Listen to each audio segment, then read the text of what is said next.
Et coucou YouTube, on se retrouve enfin pour le Littérétro qui était attendu au début du mois et que j'ai dû repousser pour des raisons personnelles. Mais voilà, rien n'était perdu. Ce mois-ci, c'est une spéciale année 1989. Voilà, donc je pense que ça fera des souvenirs peut-être pour certaines d'entre vous. Du coup, bah écoutez, rien de plus à dire, sinon qu'on va commencer rapidement. Juste, ouais, peut-être je redis vite fait le principe quand même, hein.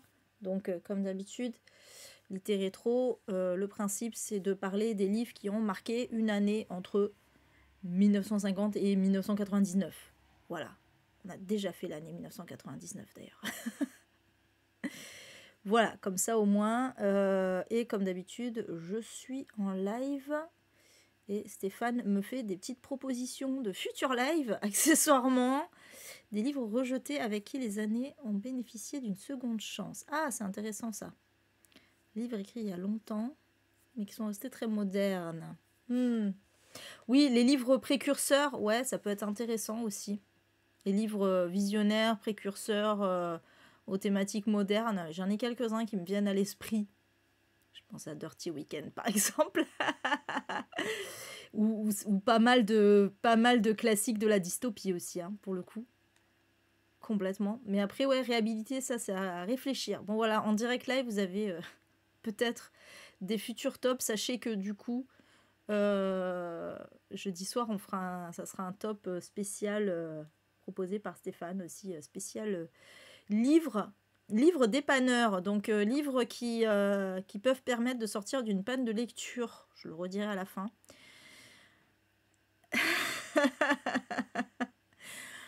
Ensuite, bon bah écoutez, allez, je vous propose de commencer tout de suite avec, comme d'habitude, les petites statistiques. Bon, il y a beaucoup de contemporains, mais il y a quelques livres horrifiques. Oui, bah écoutez, 1989, c'était l'année de l'horreur, il faut croire, parce que c'est vrai que j'en ai eu pas mal. Bon, on n'est toujours pas au top niveau, au niveau de la parité, hein. Voilà. Après, et puis bon, bah, les États-Unis, comme d'hab, dominent, mais on a quand même une petite diversité de pays. Allez, j'attaque avec le tout premier, qui est un livre de Georges Perec. Rappelez-vous, donc c'est l'auteur de notamment La Disparition, ce livre entièrement écrit sans la lettre E. Et là, donc, il nous a proposé 53 jours et il se trouve que, en fait, il était déjà décédé, Georges Perec, quand ce livre est sorti. C'est un livre qui a été publié donc à titre posthume. Puisque, en fait, voilà, ça a été publié à partir de notes de travail de l'auteur. C'est un comment on dit, ouais, c'est un roman qu'il a écrit, oui, c'est un roman qu'il a écrit en 1981, alors qu'il faisait un séjour à l'université du Queensland, pardon. Voilà. Donc en fait, apparemment, c'est inspiré de La Chartreuse de Parme de Stendhal, puisque Stendhal aurait écrit ce roman en 53 jours. D'où le titre. Voilà, et donc en fait, pourquoi c'est écrit entre guillemets, voilà, je vous raconte les anecdotes avant de vous dire de quoi ça parle, mais pourquoi c'est écrit entre guillemets, parce que c'est un manuscrit dont il est question dans l'intrigue. En gros, il y a une espèce de mise en abîme, comme ça, voilà. Et donc c'est la citation du titre du manuscrit. C'est méta, hein, c'est méta. Il faut comprendre, quoi. Donc voilà, parce que bon, effectivement, Georges Perec, c'est un peu, voilà, il est un peu un spécialiste de la littérature à contrainte ou de la littérature un peu originale comme ça. C'est ça, Stéphane, ouais, c'est ce que je disais. Et donc en fait, dans ce roman, on parle de la disparition d'un écrivain qui aurait laissé un manuscrit inachevé nommé La Crypte. Donc, ce manuscrit, en fait, dans ce manuscrit, il expose une énigme qui donne lieu à diverses interprétations. Et en fait, la fin du manuscrit, alors je spoile pas, hein, voilà, dans le truc, il y a 2 interprétations qui vont rester de cette énigme. Voilà, donc en gros, c'est une espèce de roman, ouais, à énigme, machin. C'est vraiment particulier. Moi, voilà, je peux pas trop vous en dire parce que je ne l'ai pas lu. Après, ouais, c'est intéressant, ça rend curieux. On va pas se mentir. Et voilà. Donc après, voilà, on nous dit que dedans, il a fait pas mal d'allusions à Stendhal. Il a fait des anagrammes, il a fait des phrases possibles à partir de certaines épigraphes, etc. Enfin voilà, il a fait plein de trucs chelous comme ça. Il a mis plein de petits easter eggs comme ça dans son roman. Voilà. Bon, j'avoue que moi ça me rend curieuse en vrai, mais voilà, je connaissais pas du tout celui-ci de Georges Perec. J'ai même pas lu La Disparition. J'aimerais bien le lire, La Disparition, d'ailleurs. Ça, c'est un truc qui me tente très bien.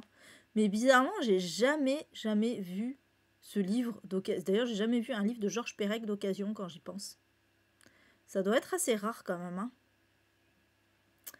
Peut-être pas forcément... faut dire, c'est pas des livres grand public, donc c'est pas forcément des trucs que tu vas retrouver facilement dans les e-cash ou dans les Emmaüs. Mais bon, qui sait. Donc voilà pour celui-ci. Non, j'allais dire on reste en France. Pas du tout, mais oui, on reste en France parce que ça se passe en France. Mais, mais l'auteur est anglais. Donc il s'agit de Peter Mayle qui écrit Une année en Provence. Et c'est un roman autobiographique. Puisque, en fait, il va raconter sa vie, comme son nom l'indique, en Provence. En fait, c'était avec sa femme, en fait, en 1986, ils ont réalisé leur rêve de s'installer dans un mas provençal du XVIIIe siècle. Et voilà, il va raconter un petit peu, il va raconter pas mal d'anecdotes, de clichés, pas mal de choses, voilà. Il va parler de ses voisins, des personnages un peu caricaturaux, etc. Voilà, donc c'est vraiment... moi, ça me donne pas envie du tout, pour le coup, parce qu'on est vraiment trop dans les clichés, voilà. La tradition provençale, la pétanque, les cigales, la cuisine... voilà.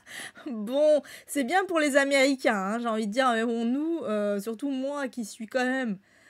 pas loin de la Provence, hein, je suis juste à côté, je suis même quasiment en Provence, donc forcément c'est un peu... ça va pas trop m'intéresser, on va pas se mentir. Mais bon, je vous l'ai mis parce que c'est quand même un livre qui a eu beaucoup de succès, il a même été traduit en plus de 17 langues. Et il a fallu quand même attendre 93, c'est quand même assez étonnant. Ah, je l'ai pas marqué. Pourquoi j'ai pas marqué l'année de parution en français? Ah oui, si. Parce que c'était pas marqué clairement, mais en fait, je l'ai vu après coup. Autant pour moi. Donc c'est en 80, oui, parce que c'est...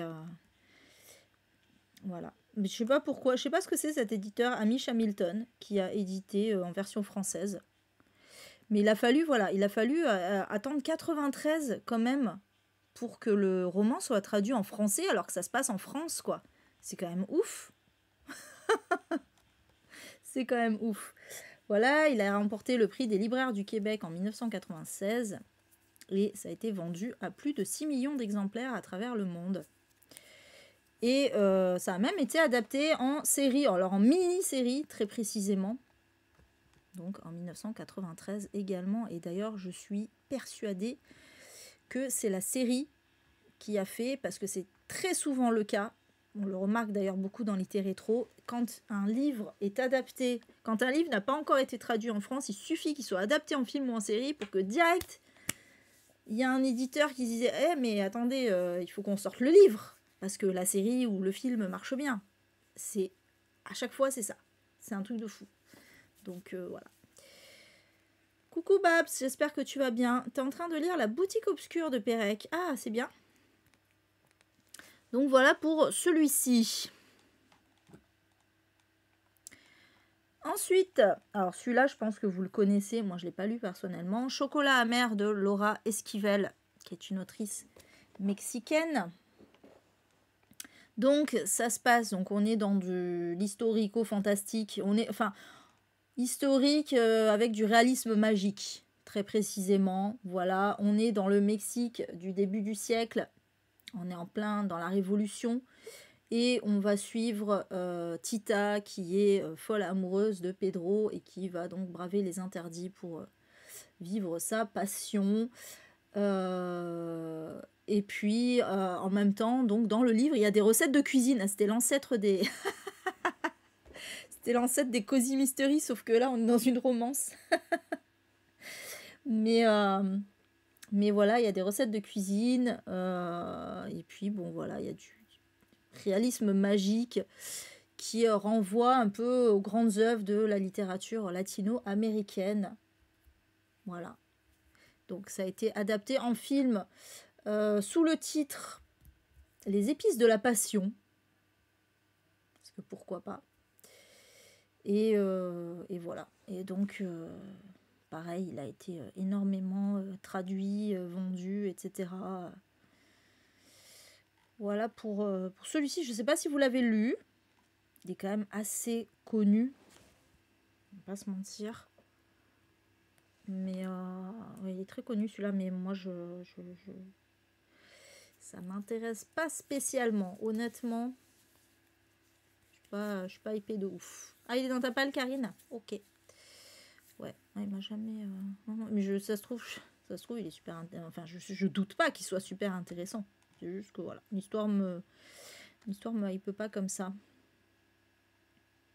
Je pense que voilà, ouais, il va y avoir un côté historique avec la Révolution, etc. Je pense que c'est pas juste une histoire d'amour. Évidemment. Ouais, c'est ça. Ah oui, d'ailleurs, on nous dit ouais, que l'autrice voulait présenter un peu de la Révolution mexicaine, mais surtout de la condition de la femme, le machisme et l'amour dans son pays. Donc voilà, il y a un peu de féminisme quand même dedans. C'est cool. Ok, Clo. Moi, je crois que dans la liste, j'en ai lu qu'un seul. Voilà pour celui-ci. Alors, ouais, celui-là, je le connaissais absolument pas. Le conte de la pensée dernière de Edgar Ilsenrath. Alors, je suis nulle en allemand, donc voilà, je sais pas comment ça se prononce exactement. Auteur, donc à l'époque c'était la RF1, c'était l'Allemagne de l'Ouest. Voilà. Et justement, bon, donc c'est un écrivain juif en l'occurrence, voilà, et qui va parler du génocide arménien et non pas de la Shoah, contrairement à ce que vous attendiez, j'imagine. Mais non, il ne faut pas rentrer dans les clichés. Non, il va nous parler du génocide arménien de 1915. Voilà. Donc un récit conçu sous forme de conte qui a obtenu donc pas mal de prix en l'occurrence. Donc le personnage principal, c'est un Arménien qui s'appelle Vartan. Je suis pas sûre de la prononciation, je n'essaierai même pas de prononcer son nom de famille. Dont le fils est mourant. Et en fait, donc il y a un homme qui va raconter la dernière pensée de son fils, du fils de Vartan. Et voilà, on nous dit que dans les contes, la pensée dernière d'un humain se situe hors du temps. Et donc sa dernière pensée, ça sera l'histoire de ses ancêtres, le calvaire du peuple arménien. Voilà. Et donc on va nous raconter un peu tout ça. Voilà, c'est raconté vraiment sous forme de conte oriental, on nous dit. Voilà, avec donc les légendes, les traditions, etc., etc. Voilà. Moi, je trouve que c'est intéressant. Après, voilà, pas forcément une période historique qui m'attire spécialement, mais je pense que c'est intéressant de le raconter. Donc voilà, ouais, c'est ça, franchement. Mais moi aussi, je me dis, voilà, on découvre quand même des choses. Bon, je suis pas très fan de la couverture. Couverture un peu spéciale. Ça fait très roman jeunesse, je trouve. Alors que c'est pas du tout un roman jeunesse. Voilà, donc il a eu pas mal de prix. En l'occurrence, par contre, il n'a jamais été adapté. Ce qui est assez étonnant. Voilà, et on nous dit que l'auteur considère ce livre comme son ouvrage le plus poétique. Je ne sais pas ce qu'il a fait d'autre, cela dit. Je vous avoue, je ne connais pas du tout cet auteur. Mais bon. Voilà pour celui-ci, en tout cas. Ensuite, alors, bon, celui-là, je pense que vous le connaissez. Il est dans ma palle depuis très longtemps. L'échiquier du mal de Dan Simmons. Donc, alors là, par contre, on est avec... C'est marrant parce que juste avant, je disais, bah non, ça va pas être sur la Shoah. Bah là, ça en parle. Puisque on suit Saul, qui est un juif rescapé du camp d'extermination de Chelmno. Je le connais pas du tout, celui-ci, pour le coup. Et donc, en fait, il va, pendant 40 ans, il va traquer sans relâche son tortionnaire nazi de l'époque, qui a disparu sans laisser de traces après la guerre. Et puis, on va être en 1980, où il va y avoir une série de meurtres inexpliqués en Caroline du Sud. Et donc, Saul va y voir un lien avec son ancien bourreau, et donc il va se remettre sur sa piste. Voilà, mais c'est un roman fantastique, il faut le préciser, parce que ça n'a pas l'air dit comme ça avec ce synopsis-là. Je ne sais pas à quel niveau il est fantastique, hein. Je ne l'ai pas lu, je ne sais pas si vous l'avez lu. Ah, tu l'as lu, Julie, tu as été étonnée et tu as aimé ta lecture. Ah, c'est cool. Ouais, j'avoue, moi non. Alors moi, si, clairement, j'ai très envie de le lire, mais j'avoue que pour l'instant, ce sujet, je me sens pas là de dire maintenant ce genre de sujet. Mais clairement, il faudra que je le lise. Mais déjà, Dan Simmons, d'une façon générale, j'ai toujours pas lu cet auteur. Un jour, c'est sûr. Voilà pour ce roman. Bon, après, putain, la page Wikipédia est ultra détaillée sur celui-ci, c'est impressionnant, quoi. Et c'est étonnant qu'il n'ait pas été adapté aussi, d'ailleurs. Hein. Bon, il a eu pas mal de prix, aussi. Voilà. C'est pas sûr que j'aimerais. D'accord, ok. Moi, celui que je pense pouvoir aimer de Dan Simmons, c'est plutôt Terreur. Qui est un truc horrifique. Alors, je sais plus si c'est au pôle Nord ou en Antarctique, mais dans un endroit très froid avec une bestiole. Je pense que ça va. Ça me fait penser à The Thing d'ailleurs. Je pense que ça va beaucoup me plaire. Pour le coup. Après, ouais, voilà. Bon. On va en reparler. On va en reparler de Dan Simmons d'ailleurs. Ensuite, alors, on change de style avec L'été de cristal de Philippe Kerr, qui est en fait le premier, on dirait pas comme ça, mais voilà, c'est marqué en gros dessus, le premier volet de la trilogie berlinoise. Maintenant, voilà, c'est pour ça que je n'ai trouvé qu'une vieille couverture, puisque maintenant il est édité, enfin la trilogie berlinoise est éditée en un seul tome en fait. Il n'y a plus d'édition des 3 tomes. Donc c'est pour ça que ça a été difficile de trouver une couverture. Donc voilà, je pense aussi qu'il y en a parmi vous qui ont dû le lire. Donc ça, donc L'été de cristal, c'est le premier tome. Ah ouais, l'auteur est très problématique. Ça me dit quelque chose maintenant que tu le dis. Why? Ouais, tu veux dire que du coup, dans l'échiquier du mal, il y a des trucs qui vont pas me plaire à ce niveau-là.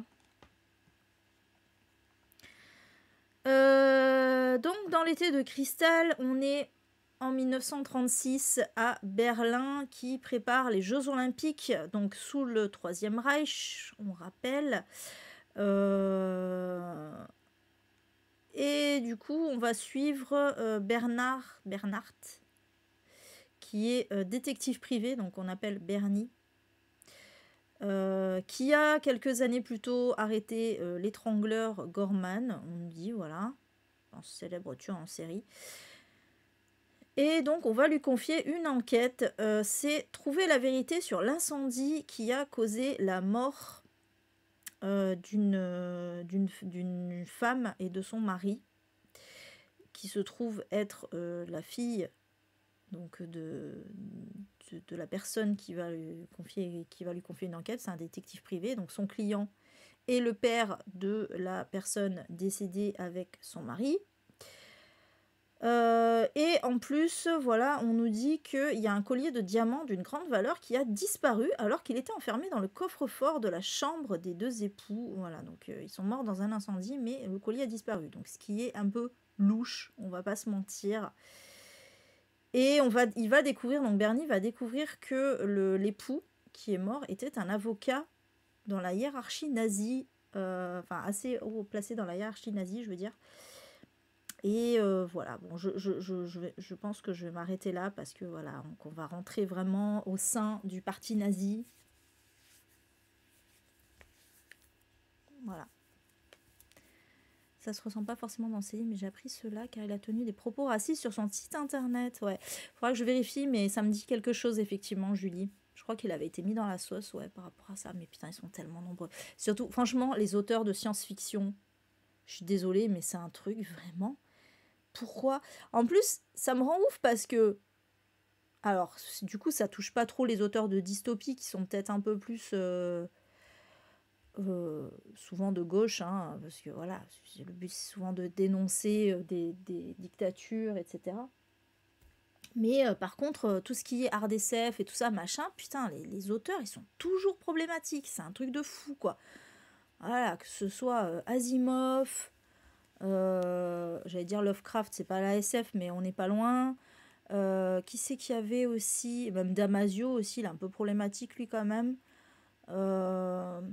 Qui c'est que j'avais vu? Putain, j'en avais vu quelques-uns comme ça. Mais ouais, donc c'est compliqué, hein. C'est compliqué. Bref, donc voilà pour celui-ci. Je sais pas si vous l'avez lu. J'avoue que moi, je suis pas de ouf, honnêtement. Je crois que en fait, tout ce qui tourne autour du Troisième Reich, j'en ai un peu trop bouffé et je vais encore en bouffer de toute façon, donc voilà. Ensuite, donc, je pense que c'est le seul que j'ai lu dans la série, Une fille comme les autres, de Jack Ketchum, qui date déjà de 1989. C'est ouf. Donc, dans cette histoire qui est tirée d'une histoire vraie, je le rappelle, en fait, on suit David, qui est un adolescent, qui en fait est adulte quand il raconte l'histoire, et qui raconte une période de son adolescence dans les années 50, alors que il a sa petite vie d'ado. Un jour, en fait, il va rencontrer, donc il y a une jeune fille et sa sœur dont les parents sont décédés, vont être hébergés par leur tante. Et il se trouve que leur tante, c'est la voisine du narrateur, donc de David. Et donc, le problème, c'est que David va assister plus ou moins impuissamment à un calvaire véritable subi par la grande sœur, donc qui s'appelle Meg, qui va être maltraitée, le mot est faible, par sa tante, qui est ultra catho, enfin ultra chrétienne, c'est pas le catholicisme, pardon, aux États-Unis, c'est plus le protestantisme, mais bon voilà, en tout cas qui est ultra chrétienne, ultra bigote, on va dire. Et voilà, et ça va, et en fait on va sombrer dans le cauchemar le plus pur, et j'avoue que je pense que c'est un des livres qui m'a le plus traumatisée que j'ai pu lire dans ma vie. Vraiment. Mais c'est pas du torture porn. Parce que ce qu'on appelle du torture porn, ça n'a rien à voir avec le porno. Hein. Ce qu'on appelle du torture porn, parce que porn, ça veut dire exagéré en fait, en anglais. Ce qu'on appelle du torture porn, c'est quand c'est juste de la torture, du trash pour choquer, en fait. Qu'il n'y a pas de propos derrière. Là, non. Déjà, je me rappelle, je me rappelle que là où j'ai été le plus trigger, c'est à la postface, où l'auteur dit qu'en fait, il a dû adoucir des événements, parce que c'est tiré d'une histoire vraie, je le rappelle, qu'il a dû adoucir les choses parce que c'était trop dur, c'était trop trash à raconter. Quand j'ai lu ça, j'étais là. Ah, d'accord. Bien, bien, bien, bien, bien, bien, bien. Voilà. Mais il y a un propos derrière. Il y a un propos, ben voilà, clairement anticlérical, hein, voilà, parce que le problème, c'est principalement, d'une part, il y a deux choses. Principalement, donc, la bigoterie de la tante, mais aussi le patriarcat, clairement, puisque Meg est torturée parce qu'elle est femme, hein, vraiment, clairement, ça met vraiment là-dedans, quoi. Ce qui fait pas mal penser à Carrie, en fait, hein, sur certains aspects. Mais voilà. Et David, en plus, bon, on peut dire qu'il est un petit peu pas très investi dans le truc, quoi. Mais ouais, super dur. Franchement, il y a des scènes. Bref, sans rentrer dans les détails, ça m'a vraiment trigger ce livre. Mais voilà. Et putain, il a fallu attendre 2007 pour qu'il soit traduit en français quand même. Hein. Donc la vraie histoire, la vraie histoire a eu lieu en 1965 pour information. Et donc c'est Sylvia qui a été. Oh non, en fait, je vais pas le dire parce que ça spoil quand j'y pense. Mais bon, voilà, c'est Sylvia et donc la personne qui torture, elle s'appelle Gertrude. Voilà, voilà, voilà. J'en dis pas plus parce que il y a plein de choses qui se passent en parallèle, etc. Et là, ouais, là, ça spoil un petit peu. Livre adapté au cinéma que je n'ai pas vu d'ailleurs, je suis pas. En fait, je me demande si je l'ai pas vu parce que quand j'ai lu le livre, je l'ai lu il y a pas si longtemps que ça. Hein. Quand j'ai lu le livre, il y a une scène à un moment, je vous dis pas laquelle évidemment, mais il y a une scène où j'ai eu l'impression de voir cette scène. Et du coup, je me suis dit, est-ce qu'il y a une adaptation en film de ce truc? Et j'ai vu que oui, et je me dis que je pense que je l'ai vu. Parce que vraiment, elle m'est apparue, mais tellement clairement la scène, que du coup, je me dis, c'est pas possible. Forcément, j'ai dû le voir. Et voilà. Mais il y a certainement très longtemps. Et du coup, ça a fait un... Oula. Ça m'a fait un haut le cœur en plus. Mais ouais. Mais clairement, Claude, c'est ça. C'est ça qui est choquant. Hein. Parce que personne réagit, quoi. Coucou Patty, comment ça va? Donc voilà pour celui-ci.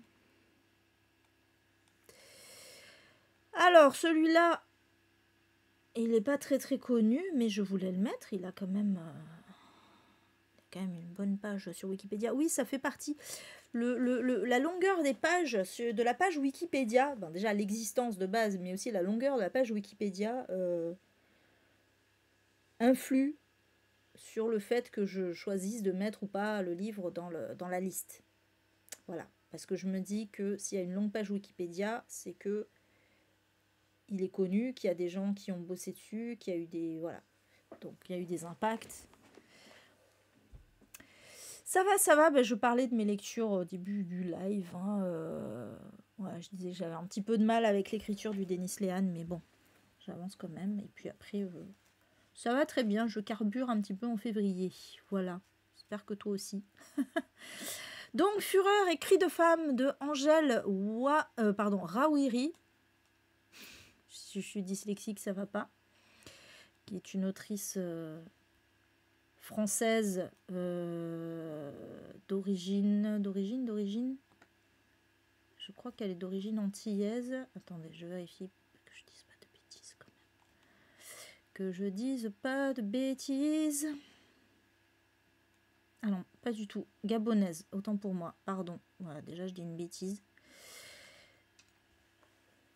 Donc voilà, d'origine en fait, elle est franco-gabonaise quoi. Donc, c'est vrai que j'aurais pu mettre Gabon comme pays, ça aurait été mieux que France, en fait. Un peu plus de représentativité. Donc, en fait, on est dans un roman plutôt féministe, puisque on va parler... en fait, elle va beaucoup parler de la société gabonaise, justement. Par rapport donc à la tradition, au patriarcat, etc. Mais elle va aussi parler de l'homosexualité féminine. Pourquoi pas, voilà. C'est un roman, mais qui serait presque un essai finalement. Ça va raconter pas mal de vérité là-dedans. Donc elle dit voilà qu'elle appartient, elle a une nouvelle génération donc qui suit l'indépendance du Gabon, voilà, qui voit arriver une génération de femmes écrivaines, enfin voilà, qui font parler d'elles, voilà, qui sont moins soumises aux hommes. Et voilà, en fait, elle a mis une protagoniste un peu à son image finalement. Et on va suivre comme ça. Voilà, le synopsis, peut-être, ce serait mieux que je vous dise le synopsis. Donc, c'est Émilienne, la protagoniste, qui est une femme d'affaires qui a réussi professionnellement, mais qui souffre des infidélités de son mari et du traitement abusif de sa belle-mère aussi. Et on apprend aussi que sa fille, donc Émilienne, a été violée et tuée. Genre, c'est anecdotique, non. Et donc elle reste traumatisée par ça, donc on comprend que ça a lieu quand même il y a assez longtemps. Et là, là le but d'Émilienne, en fait, c'est de reconquérir son mari. Mais le problème, c'est qu'elle va être manipulée par une cousine qui va devenir la maîtresse de son mari. Donc voilà, après, je dis pas la suite parce que je pense que ça spoil. Ça a l'air super intéressant, en vrai. En vrai, j'ai trop envie de le lire. J'ai trop envie de le lire, mais je pense pas qu'il soit encore édité. Donc à mon avis, ça c'est un livre qui va devoir se trouver d'occasion et ouais, ça va être compliqué. Voilà. Ok. Donc voilà pour celui-ci. Hop. Ensuite, donc lui, vous le connaissez, Gabriel Garcia Marquez. Mais est-ce que vous connaissez ce livre, Le Général dans son labyrinthe? Parce que moi non, personnellement. Ouais, c'est Claire Clos, mais c'est ça, hein. C'est ça. Donc, auteur colombien. Voilà. Et donc, justement, ça se passe en Colombie dans les années... Enfin, au 19e siècle, en fait. On est en 1830, très précisément. Et on va... Donc, on va assister au renoncement du pouvoir du général Bolivar. Voilà, qui quitte Bogota, du coup. Et voilà, a priori, donc il va, si j'ai bien compris, il va être condamné à mort, je pense. Ouais, c'est ça. En fait, voilà. Ce qui se passe, c'est que il va... parce que moi, je connais pas hein, l'histoire de la Colombie. Voilà, Bolivar, oui, ça me parle comme ça, mais à part ça... voilà, donc il va chercher... Donc il renonce au pouvoir. Pourquoi? Parce qu'il y a eu un coup d'État, si je comprends bien. Non? Ah non, je sais pas. Il renonce au pouvoir, il va chercher à quitter l'Amérique du Sud pour s'exiler en Europe. Mais le problème, c'est que... ah non, il va pas être condamné, il va mourir des suites d'une maladie. Alors, c'est dans le synopsis, hein, je... je spoil pas. Et en fait, l'histoire, c'est que on va nous raconter toute sa vie, quoi, au final. Voilà. Voilà. Pour moi, personnellement, ça m'intéresse pas spécialement. Déjà que 100 ans de solitude m'intéresse pas du tout. Alors, c'est pas celui-là qui va m'intéresser plus, honnêtement. Voilà. On nous dit qu'il y a un mélange des genres. j'en sais pas trop plus. T'as aimé Michel, 100 ans de solitude? Je sais plus, on en avait parlé du coup, mais... Bref, voilà. Le destin hors du commun, donc, de Bolivar. Donc c'est une biographie romancée, hein, je précise quand même. Non, j'aurais mis biographie. On est plus dans un roman historique, mais voilà. Il va romancer un petit peu les choses. Et voilà, j'en sais pas plus sur celui-ci. Ensuite, ouais, je pense que c'est pas pour moi, clairement, cet auteur. Alors, L'heure du loup de Robert McCammon. Alors, Robert McCammon, c'est l'auteur de Swan Song et de Zéphyr Alabama, donc qui ont été réédités très récemment chez Monsieur Toussaint Louverture. On n'est pas à l'abri que Monsieur Toussaint Louverture, s'il continue dans ses éditions de Robert McCammon, réédite celui-ci. Je ne sais pas s'il a encore édité, même si, bon, là, on est dans un millédie, c'est plus ou moins récent, mais quand même, je viens seulement de remarquer la croix gammée sur la couverture. J'avais même pas fait gaffe. Allez, bah oui, on est encore dans... mais les années 80 et la guerre froide, ils sont vraiment traumatisés par la Seconde Guerre mondiale. Hein. C'est un truc de fou. Hein. Donc là, on est encore dans la Seconde Guerre mondiale. Voilà. Donc c'est de l'horreur historique, oui, pourquoi pas. Ça peut exister. On est en 1942. Et on va suivre un espion britannique, voilà, qui est aussi un lycanthrope. Donc voilà, c'est un loup-garou. Donc il peut se transformer à la vitesse de l'éclair, on nous dit. Et du coup, ben voilà, il se sert de ce pouvoir pour tuer, en l'occurrence, dans ses missions. Et là, on va lui confier une mission très dangereuse, puisqu'il doit découvrir ce qui se cache derrière l'opération Point de Fer, qui est le secret le mieux gardé des nazis. Voilà. Bon, on est encore dans... on est encore dans une histoire d'espionnage des nazis, hein, décidément. Mais là, c'est original, parce qu'on est avec un loup-garou. Parce que pourquoi pas? Voilà. Mais en vrai, j'aime bien quand... bon, là, c'est pas mon kiff, parce que déjà, les loups-garous, voilà, et puis en plus, la Seconde Guerre mondiale, voilà.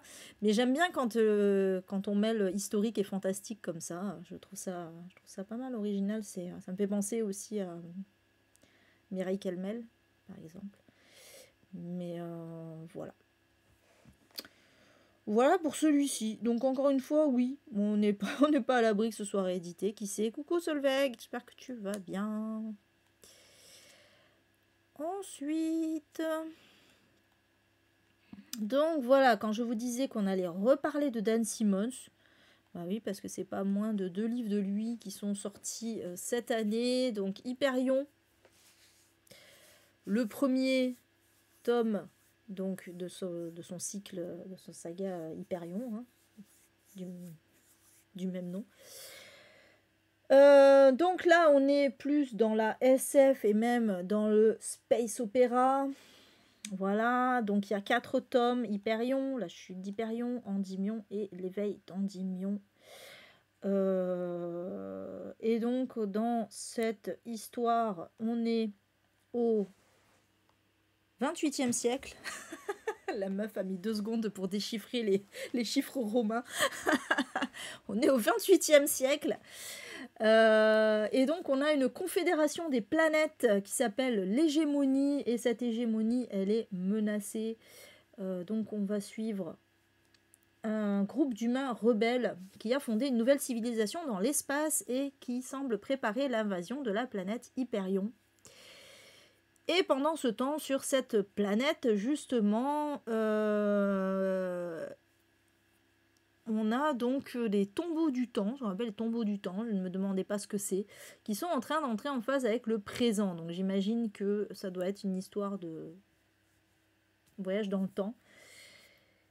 Et donc, quand ils vont être ouverts, ils vont libérer un colosse de métal qu'on appelle le Grinch, et non pas le Grinch, hein, qui serait un dieu sanguinaire venu pour faire expier aux humains leurs péchés. Voilà, je m'arrêterai là. C'est marrant parce que je sais plus quelle booktubeuse disait, je regardais ça il n'y a pas longtemps, qui disait que en fait les romans, et voilà, et c'est peut-être pour ça aussi que les auteurs de SF sont problématiques, mais tous les romans space opéra, souvent, c'est quand même beaucoup de fantasmes de la colonisation, quoi. Vraiment. Et c'est vrai que moi, je vous en avais déjà parlé, j'avais déjà aussi un peu émis cette hypothèse quand, je sais plus, quand on parlait, qu'on disait que pendant la guerre froide, il y avait pas mal de récits de science-fiction, notamment d'exploration de planètes, etc. Alors, il y a évidemment la course, c'était un peu la course à l'époque entre les États-Unis et la Russie, la course à l'espace, hein, mais on a quand même ce fantasme de la colonisation, quoi, qui est vraiment ancré. C'est un truc de fou. Et du coup, je peux pas m'empêcher de voir ce genre de choses comme un truc pas hyper positif, en fait, quoi. Mais voilà, c'est intéressant. Ben oui, parce que des livres, les romans SF sont très très politiques, hein. C'est le principe, hein, de la SF, hein. Souvent, voilà, souvent de faire passer des messages politiques. Bref, toujours est-il que Hyperion, j'avais tenté. J'ai pas réussi. Alors, il faut dire aussi que j'avais tenté en audio et que je sais même plus si c'était un lecteur ou une lectrice. Je me rappelle juste que c'était lu de façon quand même assez ennuyeuse et que je ne comprenais que dalle. Je ne bitais rien à ce qu'on me racontait.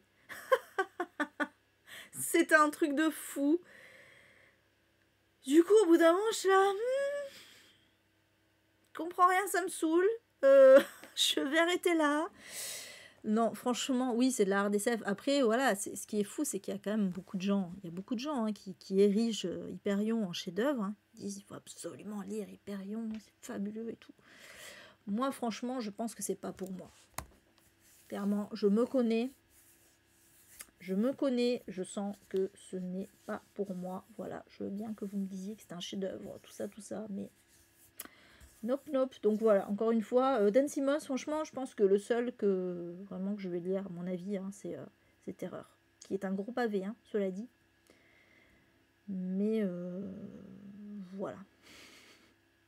Apparemment, il y a un peu d'horreur aussi dans Hyperion. On nous dit, œuvre de space opéra, sous-genre de la science-fiction, il mêle également des références au genre littéraire de l'horreur. Voilà, il aime bien ça aussi, hein, Dan Simmons. C'est SF horreur. Passion, SF et horreur. Voilà. Flashback. Ah oui, ça me parle. Tu me diras. Patty. Ah oui, des fois, faut s'accrocher, hein. Faut s'accrocher. Et autant j'ai réussi avec Liu Cixin, problème à 3 corps, autant là... Bon. Je suis pas très en vrai, je suis pas très space opéra. D'une façon générale, le space opéra, c'est vraiment pas un truc qui m'attire, quoi. Si, à la limite, si ça se passe vraiment sur une planète où, voilà, il y a un aspect politique dedans, mais en général, quand c'est conquête de l'espace, tout ça, machin, je suis pas de ouf. Vraiment pas. Oui, c'est sûr, Patty. Allez, ensuite, on change complètement de style. Alors celui-là, je l'ai mis pour une raison très particulière. Je ne connaissais pas cette anecdote, qui pourtant date de 2022. Donc, dans Jour de colère, donc roman de Sylvie Germain, qui a remporté le prix féminin, hein, en 1989.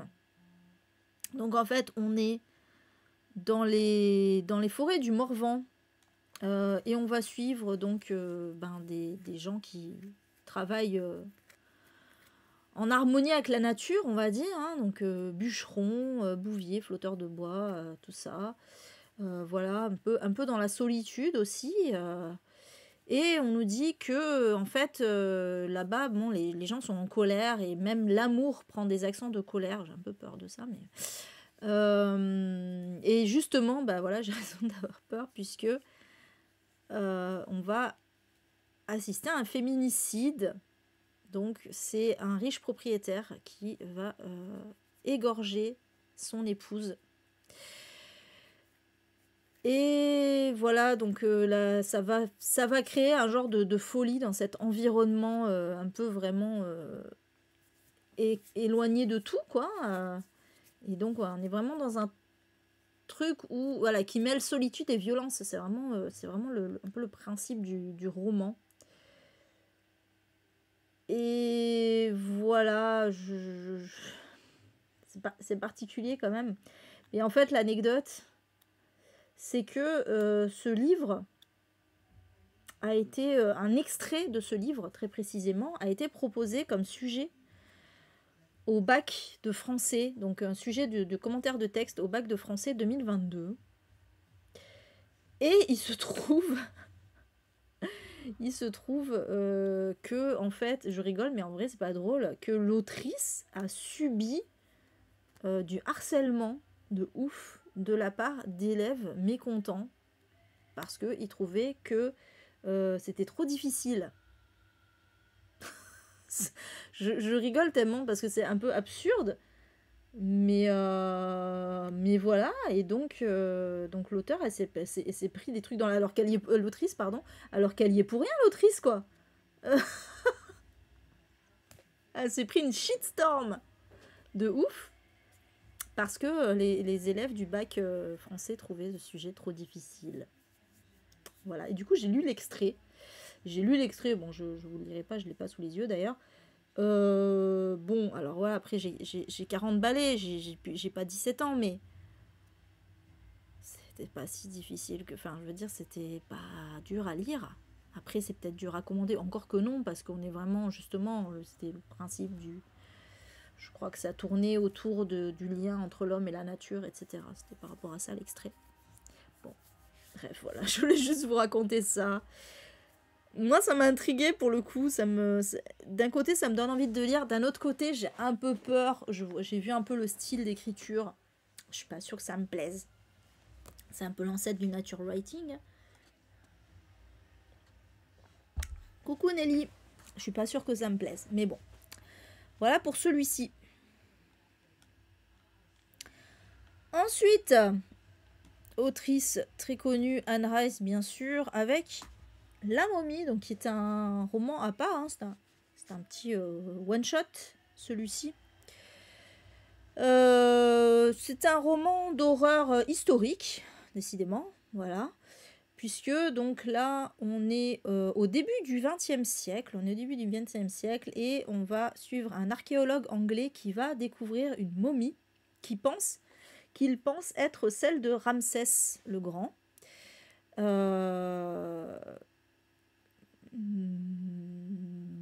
Mais voilà, est-ce que je peux en dire plus? Ouais, ah oui.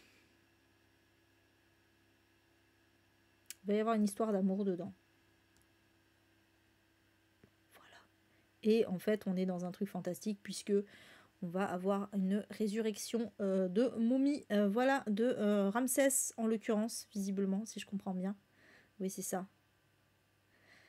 Et donc, en fait, il va y avoir une histoire d'amour entre Ramsès et la fille de l'archéologue qui l'a découvert. Voilà. C'est ça le synopsis. Et je crois que c'était Adeline qui me l'avait conseillé, celui-ci. Putain, Adeline, charrette, je l'ai perdu. J'ai perdu une abonnée. Voilà. Parce qu'on s'est disputé par rapport à Depardieu, que disait moi je m'en fous et tout ça, machin. Et je lui disais qu'il fallait pas s'en foutre parce que, que si un jour elle était violée, elle serait bien contente quand même qu'on la croie, quoi. Et elle a mal pris. En gros, elle m'a accusé de lui souhaiter d'être violée, alors que c'est pas du tout ce que j'ai dit. Mais bon, jamais de la vie, quoi. Bref, voilà, donc j'ai perdu une abonnée, mais voilà, c'est dommage. Donc Adeline, si tu m'écoutes, on sait jamais. On ne sait jamais. Reviens. Même si c'est sûr qu'on n'était pas du tout en accord là-dessus. Mais voilà, c'est un peu ballot quand même, cette affaire. Et donc oui, c'est elle qui m'avait conseillé celui-ci. Donc il est dans ma palle depuis très longtemps. Je vous avais dit que j'en avais quelques-uns dans ma palle, dans cette liste. C'est pas fini encore. Donc voilà pour celui-ci. Parce qu'elle, je sais que c'est un de ses coups de cœur, la momie. Ensuite, on change totalement de style avec Bourdieu. Oui, c'est totalement un malentendu, Claude. Totalement.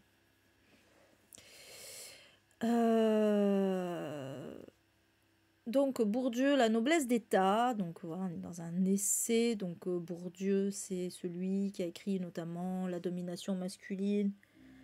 Qu'est-ce qu'il a écrit? Bon voilà, c'est un grand philosophe, sociologue, philosophe, surtout sociologue, de l'époque qui a apporté beaucoup de choses à la sociologie, hein, voilà. Et là, en fait, bon, celui-ci, pas forcément celui qui m'intéresse le plus. Il faut que ça fait super longtemps que je dois lire La domination masculine, c'est un truc de fou. Mais bon. Donc voilà, là, on est sur une enquête. En fait, c'est très précisément, voilà, une enquête sociologique portant sur la sociologie des grandes écoles françaises. Donc voilà, en fait, pour montrer un petit peu le statut, voilà, en fait, il compare le statut social des diplômés des grandes écoles à celui de la noblesse française de l'Ancien Régime. D'où le titre. Et je suis sûre que ce serait tellement encore d'actualité en 2024. Je suis persuadée. Voilà. Bourdieu, c'était un sociologue. De toute façon, j'ai envie de dire sociologue et de gauche, ça va ensemble. Hein, mais voilà.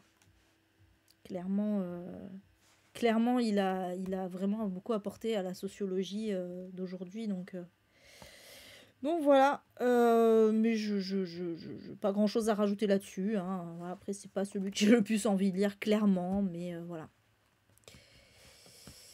Oui, Patty. Ah oui, non, mais ça n'arrête pas. Hein. Ça n'arrête pas. C'est compliqué, hein, ces affaires. Hein. C'est compliqué. Moi, j'avoue que ça me trigger un petit peu de voir les commentaires qui soutiennent ce genre de personnes. Mais bon, voilà, c'est comme ça. Donc voilà pour celui-ci. Alors, encore un que j'ai dans ma palle. Et que d'ailleurs, j'ai me tâté à lire là ce mois-ci là pour le Black History Month. Mais c'est un pavé, j'arrive pas à le sortir à cause de ça. Hein, c'est un truc de fou, donc c'est non coupable. De John Grisham qui a été réédité depuis sous le titre Le droit de tuer. Où en fait, donc c'est un thriller judiciaire, hein, voilà, comme puisque John Grisham est d'ailleurs on dit Grisham normalement, est spécialiste de ça. Et donc voilà, dans cette histoire, en fait, il va y avoir une affaire sordide. Donc une jeune fille noire qui va être violée par des blancs. Le père va les tuer, donc va venger sa fille. Et évidemment, il va être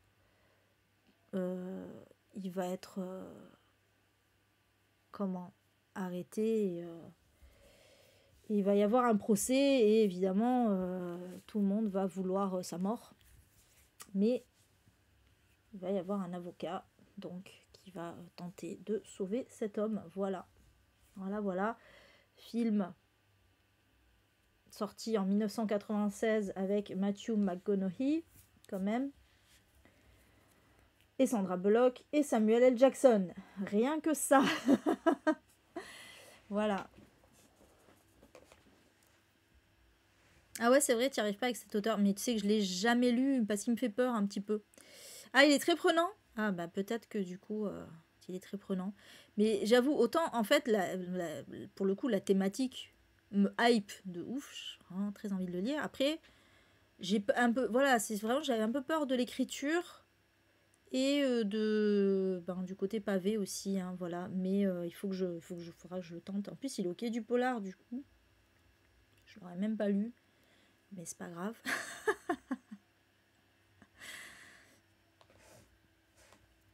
Mais voilà. Donc voilà pour celui-ci. Je rebondis pas trop sur ce que tu dis, Patty, parce que comme je suis enregistre pour YouTube, je ne veux pas faire de digression, mais je suis d'accord avec toi, évidemment. Ensuite, alors celui-ci, c'est très drôle. Je crois qu'il y a des signes, il y a beaucoup de signes qui font qu'il faut que je lise ce livre cette année, visiblement, La part des ténèbres de Stephen King. C'est un truc de fou quand même. Donc, entre le fait que, comme tu l'as lu, Karine, il est cité plein de fois dans le défi lecture, le fait que, il n'y a pas longtemps, c'était Stéphane qui me disait, et Odeya même aussi, je crois, qui me disait que c'était un de leurs meilleurs Stephen King. Et maintenant, je le vois dans... qui je vois dans Littérétro, La part des ténèbres. Oui, je ne l'ai pas lu, ce Stephen King. Il m'avait jamais fait envie avant, et maintenant, du coup, j'ai envie de le lire. Voilà. Ouais, très sous-coté, visiblement, ouais. C'est fou, ça. C'est fou. Donc, écrit à la base sous son nom de plume, Richard Bachman.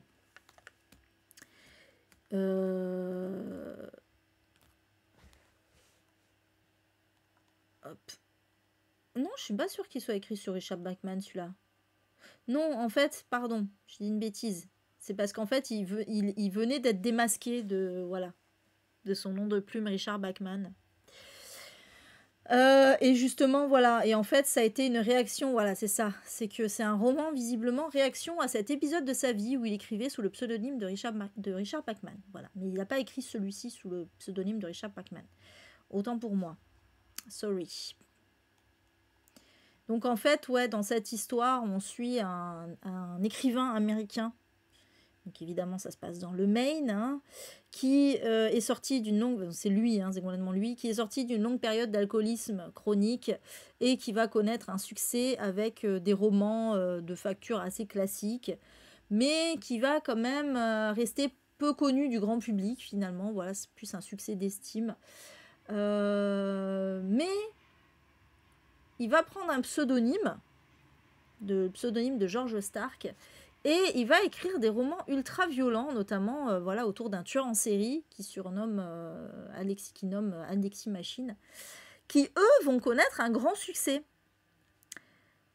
Et le truc, c'est que quelqu'un va percer son secret à jour et va le faire chanter, et du coup il va décider de révéler la supercherie à la presse. Bon voilà, je m'arrête là parce que je veux pas être spoilée. Mais putain, ouais, ça a l'air trop bien, en fait. Ouais, c'est clair, Steph. Heureusement que la ville de Derry, elle est fictive.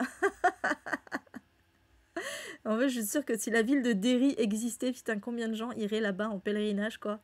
Ça serait un truc de ouf.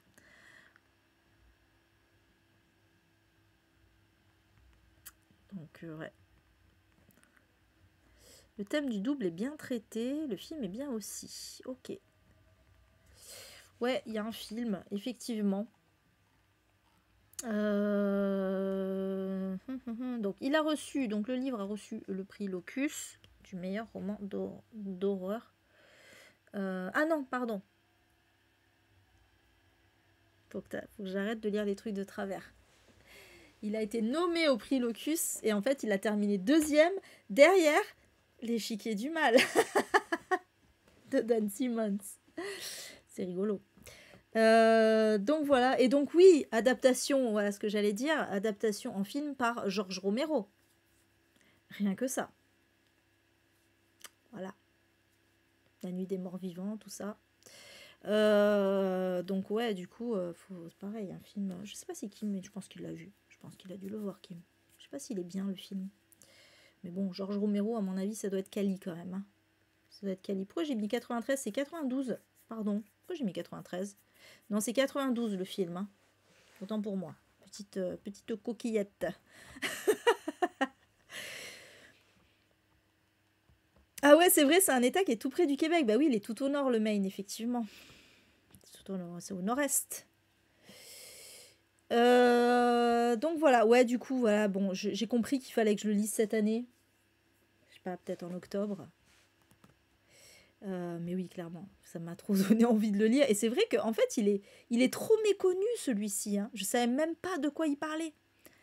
Alors que les Stephen King que j'ai pas lus, je sais au moins de quoi il parle, quoi. Mais celui-là, je savais même pas de quoi il parlait. C'est un truc de fou. Donc ouais, c'est encore un signe qu'il faut que je le lise. Ensuite, alors, rien à voir. Un petit essai d'une autrice française, la petite sœur de Balzac, donc qui a peut-être pas dû être réédité, de Christine Planté. Donc je l'ai mis parce que c'est... bon, il a une page Wikipédia.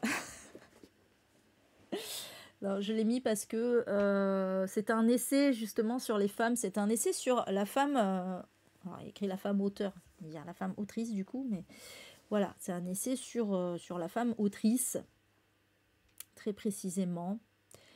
Et il y a même... ouais, ça a été réédité en 2015 apparemment. Ça a été réédité en 2015, mais je sais pas pourquoi, j'ai pas trouvé la... Peut-être qu'il a changé de titre? Non. Je sais pas pourquoi. J'ai pas trouvé de couverture plus récente. Donc là, ouais, je l'ai mis aussi parce qu'en fait, c'est inspiré...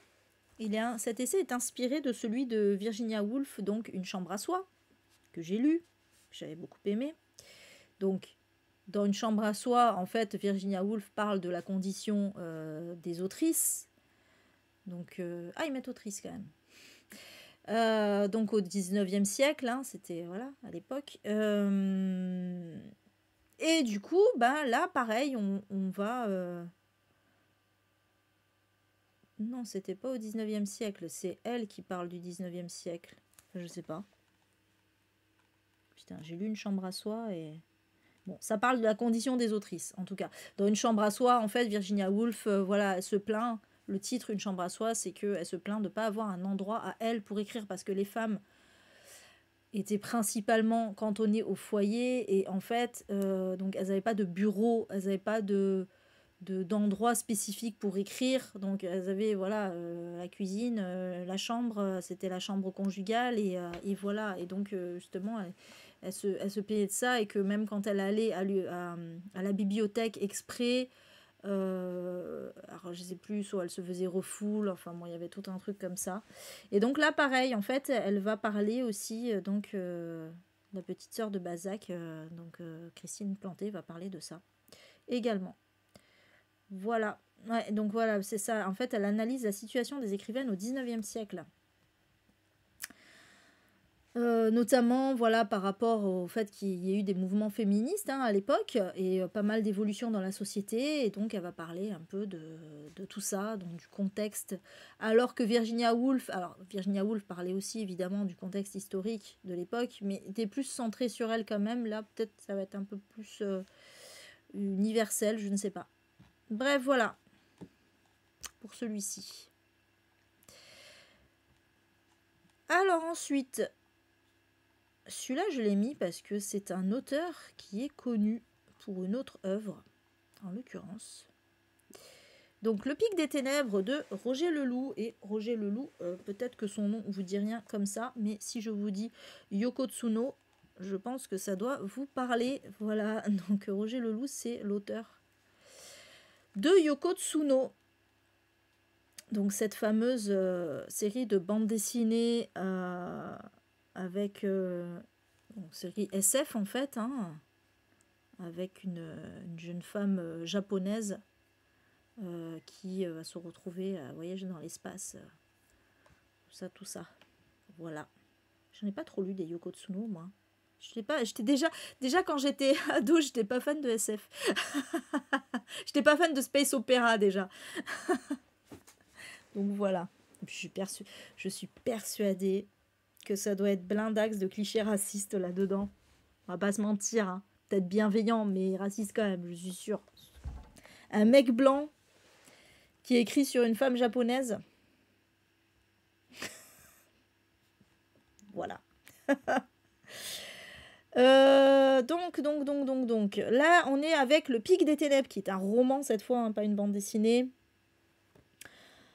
On est dans un récit qui mêle science-fiction et aventure. Mais avec particularité, j'aurais pu mettre SF historique, on a tout historique, on a horreur, policier historique, horreur historique, maintenant SF historique, oui ça existe parce on est en 1313, on est en plein Moyen-Âge, voilà, et on va avoir un androïde qui va débarquer sur Terre, c'est rigolo je trouve, d'imaginer, c'est rigolo parce que nous on imagine les invasions extraterrestres maintenant de nos jours, mais imaginez une invasion extraterrestre au Moyen-Âge. Bref, voilà. Et en fait, cet androïde, il va avoir pour mission de retrouver le premier androïde qui a été envoyé sur Terre quelques années auparavant, qui ne donne plus aucune nouvelle. Et il se trouve que, en fait, ce premier androïde, je trouve ça très rigolo ce synopsis, il est en train de régner en despote sur la région en se faisant appeler le prince des Lumières. C'est très drôle. J'imagine le truc. Et du coup, donc Tio, c'est le nom de l'androïde qui vient d'arriver, là, il est chargé de retrouver ce fameux prince des Lumières.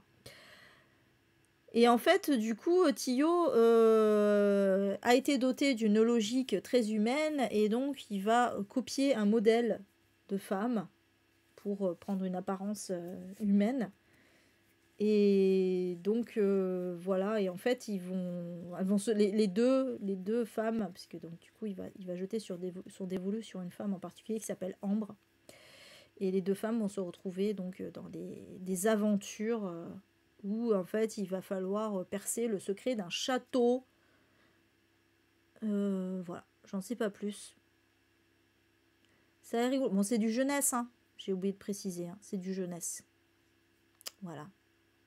Il a reçu le Grand Prix de la jeunesse SF, d'ailleurs. Ça a l'air plutôt mimes. Ça a l'air plutôt mimes, voilà. Pourquoi pas. Alors en plus, on nous dit que le roman a pour toile de fond l'obscurantisme du Moyen-Âge. Donc aspect religieux très présent. Donc, je pense que ça va être pas mal anticlérical. Allusion à l'Inquisition, les Templiers, etc. Ça peut être extrêmement intéressant. Et voilà. Voilà.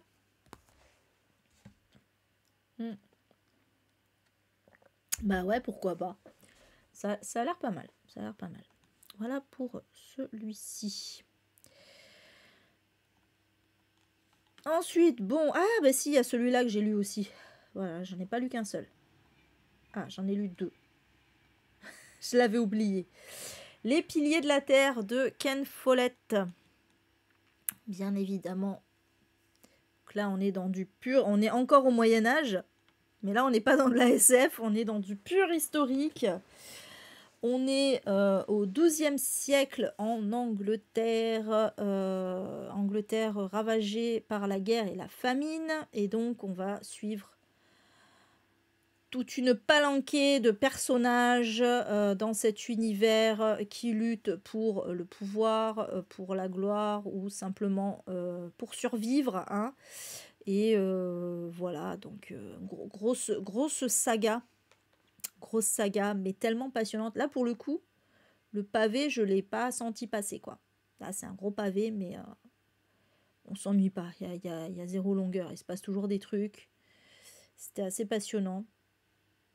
Voilà, il y a eu pléthore d'adaptations. Il y a même eu une adaptation en jeu de société, dites-vous. C'est un truc de fou. Je l'ai pas marqué, mais voilà. Jeux de société, jeux vidéo, ils ont tout fait. Après, voilà, il faut savoir qu'il y a une trilogie. Il a fait aussi voilà, Un monde sans fin et Une colonne de feu, mais on n'est pas dans les mêmes époques en fait. Mais c'est que ça reste considéré comme des suites. Et voilà pour celui-ci que je vous conseille grandement. Pourtant, je suis pas quelqu'un d'ultra fan du Moyen-Âge, on va pas se mentir. Là, c'est typiquement le temps des cathédrales, tout ça. Hein. Parce qu'on va être avec un bâtisseur de cathédrale notamment. Mais c'était ultra passionnant. Je ne m'y attendais pas. Franchement, tu peux y aller, Karine. L'écriture est super facile d'accès. ça se lit hyper facilement. C'est assez épique. Moi, je sais pas, je pensais à La caverne de la rose d'or, ce genre de truc, en fait, quand je lisais Les Piliers de la Terre, quoi. Parce qu'il y a aussi des histoires d'amour dedans. Enfin, voilà. Donc, c'est assez épique.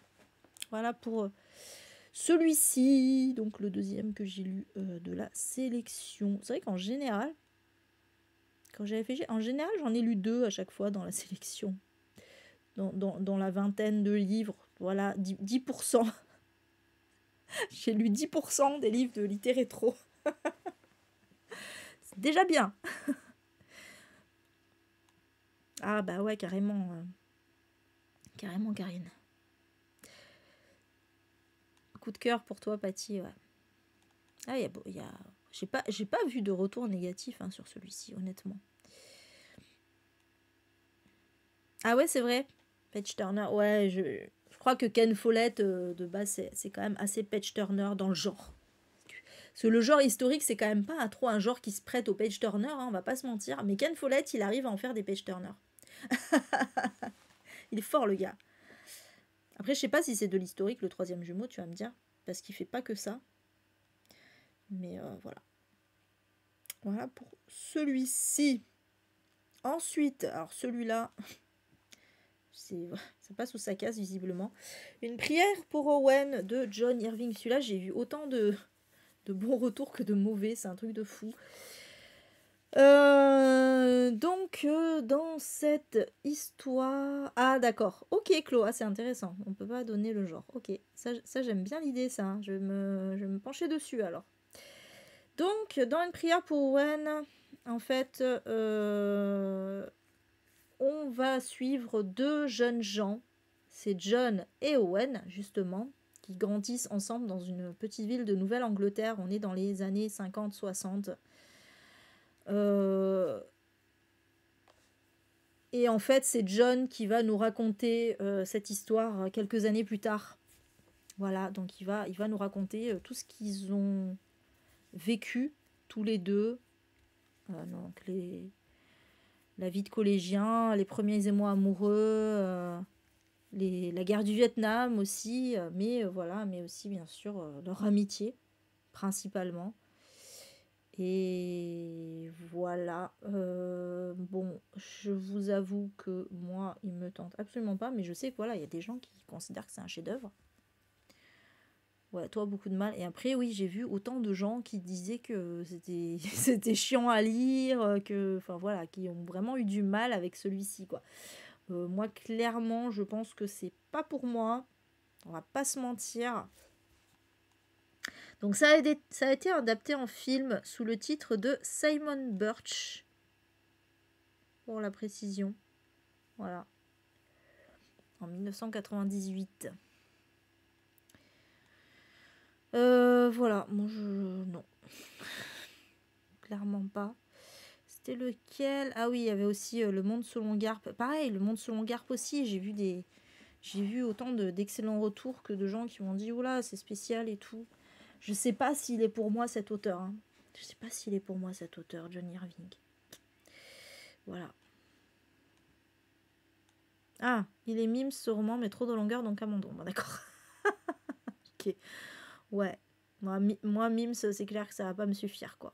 Si c'est des longueurs, non, clairement. En plus, bon, les amitiés entre 2 adolescents mecs, ça va pas spécialement m'intéresser. Honnêtement, on va pas se mentir. Donc, voilà. Merde, t'as spoilé, Patty. Elle a dit qu'il fallait pas spoiler le genre. J'adore parce que Claude dit non, il faut pas spoiler le genre. Et là, Patty qui fait si, c'est un thriller. Les pieds dans le plat. Bim. Peut-être c'est pas ça. J'ai rire. Ah d'accord. Bon, chute alors, chute Patty. N'en dis pas plus. N'en dis pas plus. Non pas que, bon ça va alors. Ça veut dire qu'elle a pas. Ça veut dire que Patty a pas trop spoilé. C'est bon. On est bon. Excuse, j'étais aux toilettes, j'adore. Ça me fait trop rire. Oups. Non mais c'est pas grave. Allez, ensuite. On approche de la fin. Alors, Prince de sang de Raymond E. Feist. Feist. Enfin, j'ai jamais su comment prononcer ça, d'ailleurs. C'est un auteur super connu de fantasy, mais comme je suis pas très fantasy, je n'ai jamais lu cet auteur. Attendez, je suis en train de me demander si j'en ai pas lu un, en fait. Je vérifie. Je sais plus si c'était de cet auteur. Je sais plus le titre, c'est pour ça que je vérifie. C'était un one-shot. Putain, la vache! Attendez, il a fait toute une... Putain, c'est comme Robin Hobb, quoi. Il a fait tout un machin dans le même univers avec 40 milliards de tomes. Ah, mais non, il y en a qu'un. Roman indépendant. Ah, bah si. Ah, bah c'est le seul. C'est le seul one-shot de lui. Et c'est celui que j'ai lu. C'était Faerie. Et c'est vrai que c'était sympa. Il y avait un côté un peu horrifique et tout ça. Voilà. Donc, c'était ça. Du coup. Donc, si j'ai lu cet auteur... Incroyable, qui l'eût cru, qui l'eût cru. Et donc là, en fait, il a tout un univers. En fait, il a fait juste 2 séries, mais la première série, c'est les Chroniques de Krondor. Et il y a tout un fucking univers dans ces Chroniques de Krondor, et il y a 40 milliards de livres, donc de sous-séries en fait. Un peu comme Robin Hobb a fait, hein, finalement, avec l'Assassin Royal, les Aventuriers de la Mer et tout ça, qui se passe tout un peu dans le même univers. Voilà. Et donc là, c'est le... Alors, c'est pas le premier tome des Chroniques de Krondor, c'est le premier tome des nouvelles Chroniques de Krondor. Sachez-le. Donc, c'est pas tout à fait le premier tome de la série, hein. Voilà. Mais bon, je l'ai mis quand même parce que c'est un auteur super connu, que c'est pas qu'on n'est pas dans un 2e, 3e tome, machin. Et donc, voilà. Après, est-ce que je dois parler du résumé? Parce que je me rends compte que quelque part, peut-être, ça spoil un peu les trucs d'avant. Mais en tout cas, on est au royaume de Krondor, qui, oui, si on peut dire, qui vit dans la paix et la sérénité. Mais cette tranquillité va être soudain menacée parce que le prince Aruta, qui est l'héritier de la couronne, va renoncer à ses droits au trône. Et le problème, c'est que du coup, si c'est pas lui, ça va être l'un de ses fils. Il a des jumeaux, Boric et Erland, mais ils sont trop jeunes encore pour assumer cette responsabilité. Et donc, Aruta va les envoyer en mission diplomatique. Le problème, c'est que ce qu'il ne sait pas, c'est que la rébellion gronde. Et voilà. Et donc, les 2 jumeaux vont être précipités dans une aventure mortelle. Voilà. Et est-ce qu'ils parviendront à empêcher la guerre? Voilà, voilà. Raymond Festival, j'adore toujours ton correcteur, Patty. Je suis tellement fan de ton correcteur. C'était quoi? Ah oui, c'était quoi déjà? Le truc de Besançon, là. C'était quoi? Ça remplaçait quoi? Je me souviens plus. Ah oui, dernier train. Dernier train pour Busan, qui était devenu dernier train pour Besançon. Ah, j'avais trop ri. Et donc là, on est sur Raymond Festival.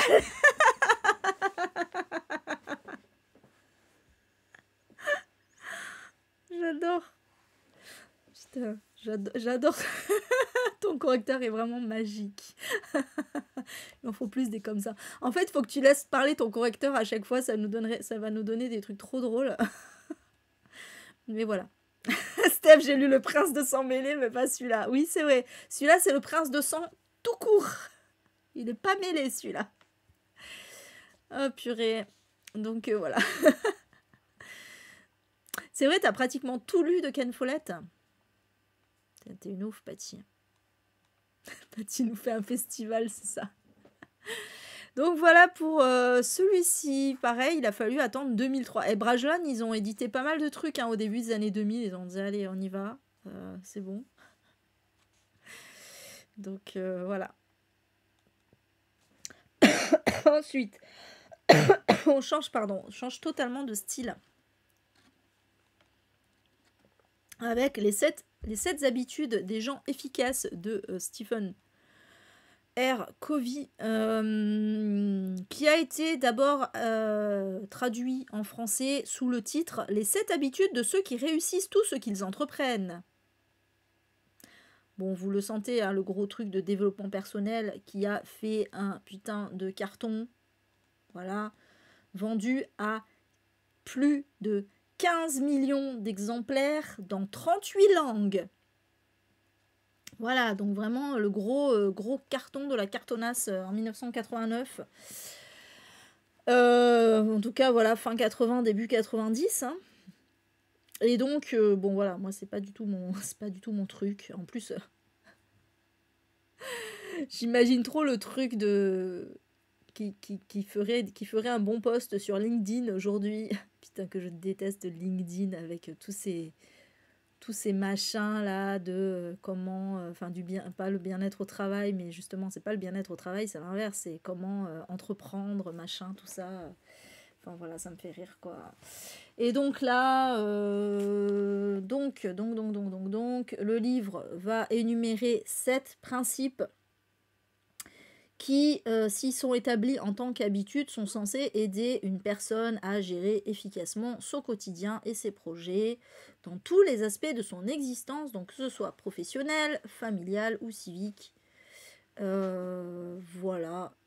Donc, pour Covey, ça demande simplement le respect de quelques principes universels et intemporels. Voilà. Donc les principes. Alors, les 7 habitudes. Non, attendez, vas-y, allez-y, je vais vous résumer le livre, comme ça vous n'aurez pas besoin de le lire. Donc déjà, il y a 4 sections dans le livre. Paradigme et principes, donc c'est les fondations du fonctionnement de l'être humain en termes d'habitudes. Donc il va expliquer comment l'être humain détecte son environnement, comment il établit ses habitudes et comment il peut arriver à se reprogrammer en termes d'habitudes. Ça fait un peu robot tout ça, mais bon voilà. Les victoires privées, donc il va présenter les 3 premières habitudes nécessaires pour faire passer une personne de l'état de dépendance à l'état d'indépendance. Les victoires publiques, donc les 3 habitudes suivantes qui vont amener une personne de l'état d'indépendance à l'état d'interdépendance. On est attention au-delà du truc. Et enfin le renouvellement, donc c'est la 7e habitude qui invite le lecteur à commencer un processus d'auto-amélioration. Et alors allons-y pour les habitudes, attention, résumé du livre. Je me la joue en mode abrège frère. Allons-y, donc première habitude, être proactif. Donc, Covey recommande une attitude de prise d'initiative, de contrôle de sa vie. Donc c'est à l'opposé de la réactivité. Si comme moi, vous faites un travail de bureau... Vous connaissez, hein, voilà. Moi, personnellement, je ne sais pas être proactive. Je sais être très réactive, mais pas proactive. J'avoue, je sais que c'est une de mes faiblesses dans mon boulot, malheureusement. Voilà. Ensuite, donc, commencer par définir un objectif. Donc voilà, il faut fixer des objectifs à long terme basés sur des principes de vrai nord. Parce que c'est vrai nord. Attendez, terme de navigation, non. Voilà. Donc voilà, Covey recommande de formuler sa mission personnelle pour mettre par écrit ses propres objectifs de vie. 3e habitude, commencer par le commencement. Donc comment être efficace jour après jour en se focalisant sur ce qui importe vraiment vis-à-vis des objectifs à long terme. 4e habitude, penser gagnant plus gagnant. Donc comment développer une attitude humaine gagnante en négociant des solutions gagnantes pour soi-même et pour les autres personnes afin de nourrir des relations gagnantes à long terme. Ça me fait trop penser à Message à caractère informatif. Si vous connaissez, c'est vieux. Si vous connaissez, c'était vraiment très intéressant. Voilà, il y a un épisode où c'est je suis un winner. Pendant tout le long, c'est voilà comment être un winner. Putain, c'est exactement ça, quoi. C'est trop drôle. 5e habitude, chercher d'abord à comprendre, ensuite seulement à être compris. Donc voilà, comment communiquer efficacement avec une personne pleine d'émotions. Ah bah oui, une femme, très certainement, bien sûr. Et de besoins, dont celui de se faire comprendre et de se faire valider par un autre humain. Ok, donc il faut être empathique, C'est la base de la communication bidirectionnelle, tout ça, tout ça. Ensuite, 6e, c'est synergiser. Voilà, pourquoi et comment le travail en équipe produit des résultats bien au-delà de la somme des résultats de chaque individu. Et enfin, la dernière habitude, c'est affûter la scie. Donc l'intérêt de prendre du temps pour s'affûter soi-même par une habitude d'auto-éducation afin de continuer, oui, son développement personnel et d'atteindre ses objectifs. C'est aussi faire du sport, de la relaxation, prendre soin de soi, de son corps, de son esprit, de son mental. Voilà. Voilà. Évidemment, il y a eu plein de critiques pour dire que il se prenait trop pour un gourou, le gars. Sans déconner. Putain, c'est tellement le genre de livre que je déteste au plus haut point. Mon Dieu. Quel enfer. Mais quel enfer. Alors oui, prendre soin de ça, oui, et prendre soin de soi, oui, évidemment. Mais bon, non, mais en plus, il enfonce tellement des portes ouvertes. Genre, il faut écouter les gens. Faut prendre soin de soi, il faut être proactif. Ouais, merci, Captain Obvious. On savait pas du tout, dis donc. Ouh là là. Alors, si on n'avait pas compris. On n'avait pas compris tout ça. Merci. Oui, je pense aussi que les critiques doivent être plus intéressantes que le livre. Mais bon, voilà, j'étais obligée de le mettre. Je me rappelle quand il y avait eu aussi, je l'avais mis, il me semble, j'en avais parlé, Les hommes viennent de Mars et les femmes de Vénus. Voilà, c'est aussi une belle saloperie ce livre, mais c'était un best-seller, il fallait le mettre, voilà. J'en ai mis d'ailleurs des livres problématiques dans le littérétro, mais bon. Bref, bon, celui-là, c'est pas tant qu'il soit problématique, c'est juste que c'est un peu nul, et c'est un peu un attrape-nigo, quoi. Ouais, j'en avais parlé, ouais, je me souviens. Bref, ensuite, il en reste que 2. Alors, Les vestiges du jour de Kazuo Ishiguro. Moi, de cet auteur, j'avais lu Auprès de toi toujours. Auprès de toi ou auprès de moi? Auprès de moi toujours. J'ai un doute sur le titre maintenant. Je me rappelle même plus du titre en anglais. Bravo moi. Le film. Bref, j'avais beaucoup aimé ce livre. Une petite dystopie assez originale. J'avais beaucoup aimé son écriture aussi à Kazuo Ishiguro. Et celui-là, je ne l'ai pas lu, mais honnêtement, il me tente pas de ouf. Ah ouais? Ah, il est superbe. Ah oui, bah oui, film avec Anthony Hopkins. Évidemment.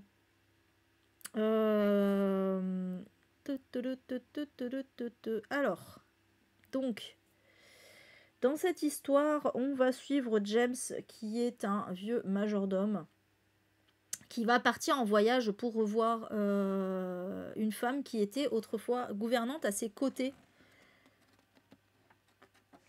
Et pendant 6 jours de son voyage, il va se remémorer sa vie, en fait, et comment il aurait pu être heureux. Mais malheureusement, il a préféré dévouer sa vie à son maître. Voilà, et donc il va nous raconter tout ça. Donc, alors, on va parler de l'entre-deux-guerres, du nazisme, etc. Voilà, encore une fois. Bon, voilà, moi, voilà, c'est clair que ce synopsis me plaît pas spécialement. Ah, j'aime beaucoup Emma Thompson. J'aime beaucoup Anthony Hopkins aussi, d'ailleurs. Mais voilà, c'est clair que c'est un roman ultra connu, ultra culte. Donc, comme j'aime bien cet auteur, peut-être que je le lirai. Même si le synopsis me tente pas de ouf comme ça. Mais ça peut être intéressant. Ça y est, je la vois qui part en live. Donc, il a eu le Booker Prize, ce livre, en l'occurrence. Et voilà, j'étais obligée de le mettre. Évidemment.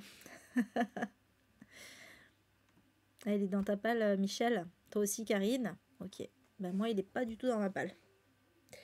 Celui que j'ai dans ma palle, c'est un de ses récents, là, Clara et le soleil. J'ai encore dans la palle. Mais voilà. Mais j'avais vraiment beaucoup aimé Auprès de moi toujours. Auprès de moi. Putain. Ça me trigger de dire des conneries.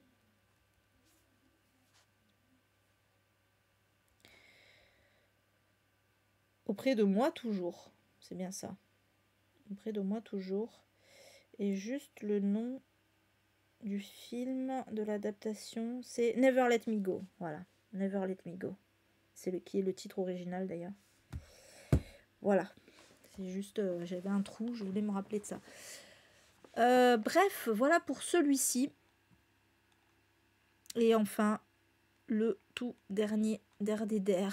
C'est un roman d'horreur écrit par une femme aussi. Il y en avait deux écrits par une femme. Il y avait Anne Rice et maintenant il y a Nancy A. Collins, La volupté du sang. Et honnêtement, le synopsis n'est pas très très clair. C'est plutôt l'univers de ce roman qui est décrit en fait dedans.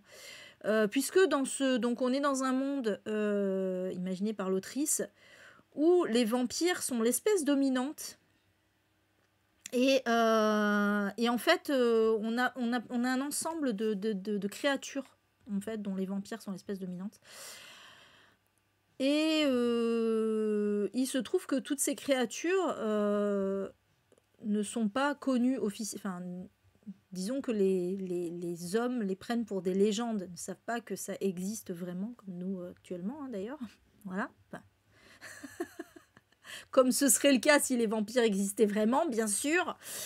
Voilà, donc là, ces vampires-là, dans la volupté du sang, ils sont particuliers. Donc, ils ne craignent pas la lumière du soleil, même s'ils ne l'apprécient pas. Bon, ils ne brillent pas non plus, hein, mais... et pareil, ils n'ont aucun problème avec l'ail et les crucifix.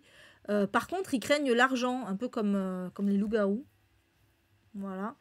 Donc, ils ont besoin de sang pour survivre, sauf les plus anciens.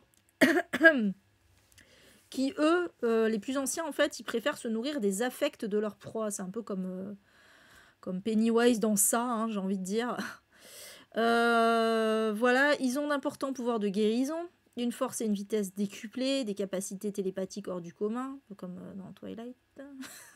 Je rigole. Et donc, voilà, et ils essayent de limiter leur progéniture. Parce qu'en fait, le problème, c'est que quand ils mordent, ça aboutit forcément à la création d'un nouveau buveur de sang. Et le truc, c'est que... Ah oui, et... et en fait, ça se fait pas par échange de sang, mais par échange de salive et de sperme. Ou de sperme. Le vampirisme est une maladie sexuellement transmissible. Je rigole trop. Voilà, mais du coup, on connaît pas l'histoire en fait. Voilà, on connaît juste cet univers. Voilà. Bon, moi perso, les trucs de vampires. Voilà, parce qu'après, bon, en fait, ça raconte l'histoire, mais je veux pas être spoilée. Les trucs de vampires, moi, ça me... Voilà, j'ai fait une overdose. Vraiment, je peux plus blairer ça. J'allais dire, faudrait vraiment sortir un truc original. Vous allez me dire, bah là c'est original, mais bon, je sais pas. Du sexe enfin, ouais. J'avoue, on finit par du cul. Il fallait quand même, hein. Donc voilà, c'est ça, ouais, le don d'immortalité est transmis par la salive au travers de la morsure ou par le sperme et non par le sang. Oui, c'est pour ça que la morsure entraîne forcément la création d'un nouveau vampire. C'est pas l'échange de sang en fait. C'est intéressant, je trouve. Un peu comme les zombies, en fait. Finalement. Pour la salive. Hein. Pas pour le sperme. Même si j'imagine que si tu couches avec un zombie...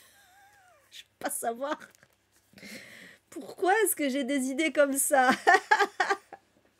Bref. Mais on est d'accord que c'est un peu le même principe que le zombie. Le vampire te mord, tu deviens vampire, quoi. Ouais, après Anne Rice, c'est vrai que j'ai jamais lu cette autrice, hein, j'ai honte. Mais voilà, j'ai vu Entretien avec un vampire. Du coup, je sais pas, j'ai beaucoup aimé Entretien avec un vampire, mais je sais pas, j'ai pas envie de... C'est trop... je l'ai vu plusieurs fois en plus ce film, donc c'est trop frais dans ma tête, quoi. Donc voilà. Mais oui. Burk. J'avoue, les conversations de fin de soirée, tellement. Bah, Patty, c'est marrant parce qu'on parlait de Georges Romero tout à l'heure. La nuit des morts vivants et tout. Rose. Bref. Donc voilà, c'était les 24 livres de ce Littérétro 1989, en espérant que ça vous aura peut-être donné des idées de lecture. Voilà. Moi, oui. Même si, honnêtement, les livres qui m'intéressent le plus, je les avais déjà dans ma palle ou ma wishlist, a priori. C'est pas toujours le cas. C'est pas toujours le cas, parce que souvent, il y en a plein que je connais pas et qui me donnent très très envie. Mais voilà, j'espère que ça vous aura donné des idées. Merci beaucoup, Karine. Et donc, merci d'avoir regardé cette vidéo. Et ça a été long, hein. Ça a été long, là, cette fois. Et du coup, on se retrouve, la prochaine vidéo, ce sera donc le fameux top des livres. Donc j'en parlais au début de vidéo. Le fameux top des livres qui dépannent d'une panne de lecture. Et donc, vous aurez sur YouTube ce week-end. Voilà. J'aurai pas le temps de le poster avant. Et voilà, sur ce, je vous dis à bientôt YouTube. Ciao, ciao. Miaou.